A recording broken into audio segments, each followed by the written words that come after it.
अगला अपना टॉपिक है सचिवालय। यूएनओ का सबसे महत्वपूर्ण अंग जो है वो सचिवालय है। अंतर्राष्ट्रीय लोक सेवा ही इसकी अंतर्राष्ट्रीय विशेषता है।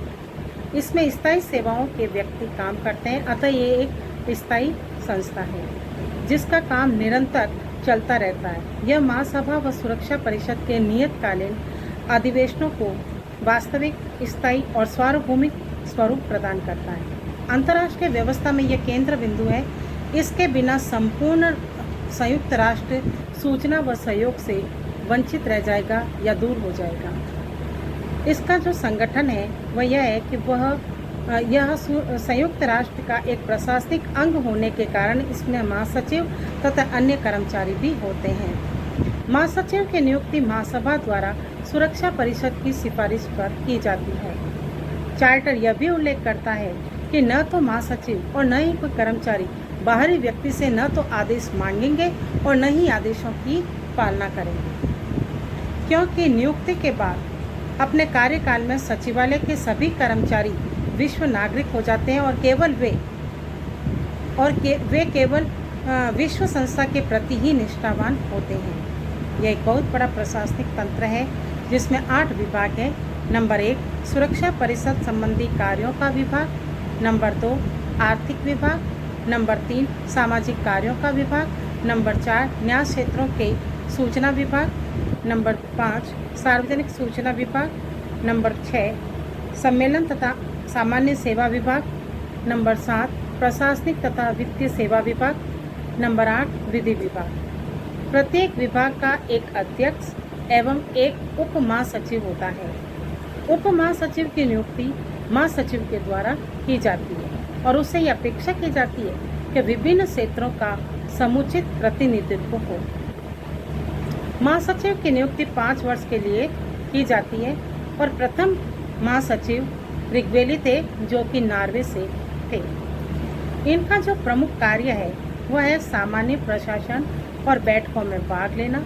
सामान्य प्रशासन जिसमें बैठकों में भाग लेना, रिपोर्ट पर बहस करना आदि। दूसरा तकनीकी कार्य में रिपोर्ट प्राप्त करना, सर्वेक्षण करना आदि। सचिवालय का अपना खुद का सचिवालय का जो प्रशासन है उसका कार्य करना, वित्तीय कार्य करना, प्रतिनिधित्वात्मक कार्य करना और राजनीतिक कार्य करना। इस प्रकार महासचिव का पद अत्यंत ही महत्वपूर्ण है। उसे प्रशासनिक कार्यों के साथ राजनीतिक उत्तरदायित्वों का भी निर्वहन करना होता है। महासचिव के अंतिम सत्र में महासचिव द्वारा प्रस्तुत की जाने वाली रिपोर्टों का बहुत महत्व है, क्योंकि जिसमें जो रिपोर्ट वो पेश करता है उसमें उसका व्यक्तित्व दिखाई देता है। रिपोर्ट के माध्यम से अंतर्राष्ट्रीय समस्याओं पर और उसके दृष्टिकोण व्यक्त होते हैं, तो अंतर्राष्ट्रीय राजनीतिक स्थिति और घटना चक्रों पर भी प्रकाश डाला जाता है और अंतर्राष्ट्रीय तनाव को कम करने के लिए सचिवालय में या सचिवालय द्वारा या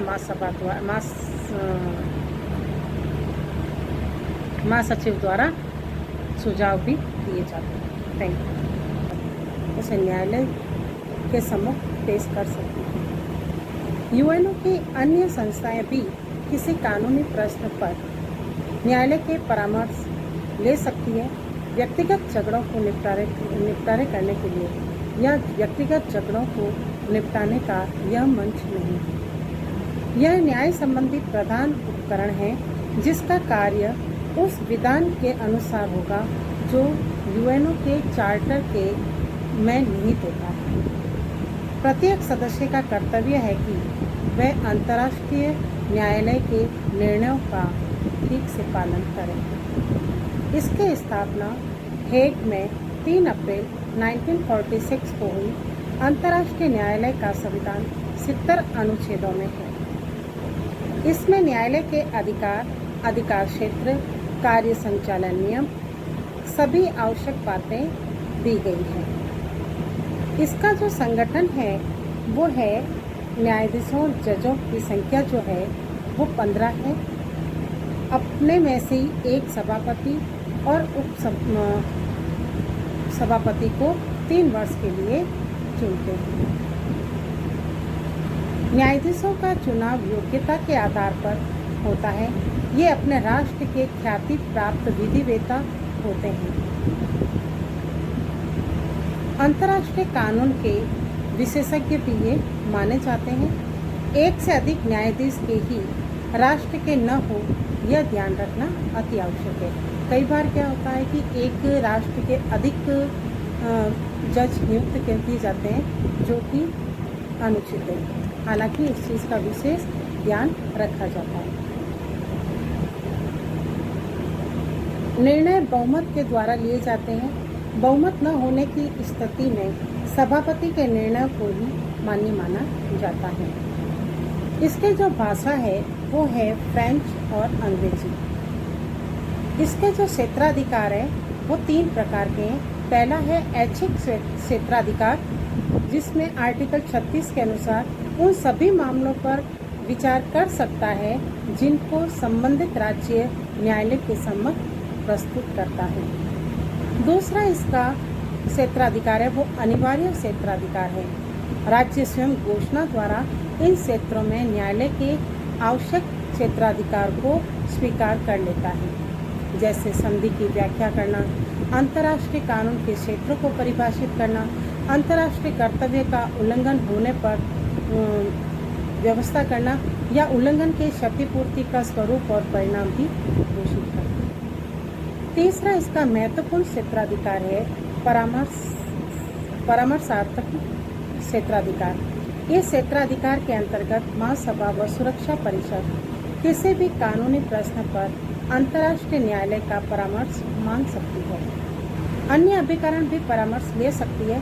परामर्श के सम्मुख उनको प्रार्थना पत्र जो लिखते हैं वो लिखित होना अनिवार्य है।